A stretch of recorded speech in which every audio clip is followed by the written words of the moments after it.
चित्त करावे निर्मळ येऊन गोपाळ राही तेथे.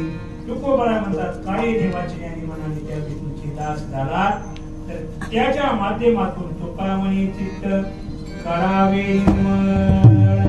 आपलं चित्त मात्र निर्मळ असावं, आपलं चित्त अनिर्मळ नसावं. कारण आपण कोणत्या नाताचे, आपण कोणत्या नाताचे असं नाही सांगायचं मला. गोरक्षनाथाचे, मच्छिंद्रनाथाचे, कानिफनाथाचे. आपण कोणत्या नाथाचे, कोणत्या बेटी मास्तरला विचारू ना जबाबदार, कोणत्या नाथाचे, निर्मळनाथाचे. मग आपण कसं राहिलं पाहिजे, मी वारंवार सांगत आलोय, वेळोवेळी सांगत आलोय. आपण कसं राहिलं पाहिजे, निर्मळ राहिलं पाहिजे. मग लहान लेकरू जर असेल तर त्याला निर्मळ राहण्याकरता 5 वर्षापर्यंत, 6 वर्षापर्यंत, 7 वर्षापर्यंत त्याचं संपूर्ण सुंदरता राहावी, निर्मळ ते लेकरू राहावं. म्हणून आई त्याची संपूर्ण काळजी घेत असते. नाव घालणं, डोळ घालणं, त्याची चिपडी काढणं, शेंबूड काढणं, त्याला वारंवार मेकअप लावणं, काजळ घालणं, तिलक लावणं. आणि माझं लेकरू सगळ्या समाजामध्ये चांगलं दिसलं पाहिजे, निर्मळ दिसलं पाहिजे, माझ्या लेकराचं कौतुक केलं पाहिजे, सर्वांनी उचलून घेतलं पाहिजे. आणि गावामध्ये माझ्या लेकरासारखं सुंदर दुसऱ्याचं लेकरू दिसलंच नाही पाहिजे.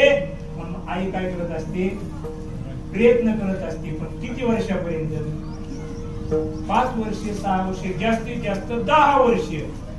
10 वर्षानंतर, 15 वर्षानंतर, 20 वर्षानंतर आईकडे आलं, आंघोळीत घालत, चिपडीत काढत, शेंबुडीत लावत, काजळीत लावत, टिकलात लावत, गंधत लाव. आई मध्ये थांबा कुठं आणते. मग मला सांगा, त्या लेकराप्रमाणे आपलं जीवन आपल्याला निर्मळ बनायचंय. आपण लहान आहेत का मोठे, मोठे. बरं आपल्याला आपण लहान तरी समजलंय का,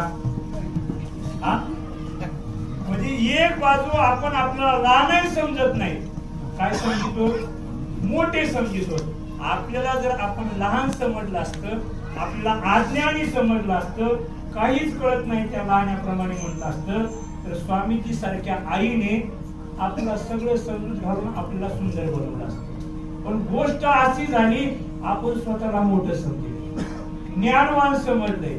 आणि मग मोठं समजलंय, आपण एकदम प्रौढ झालो, आपण ज्ञानवान समजलंय.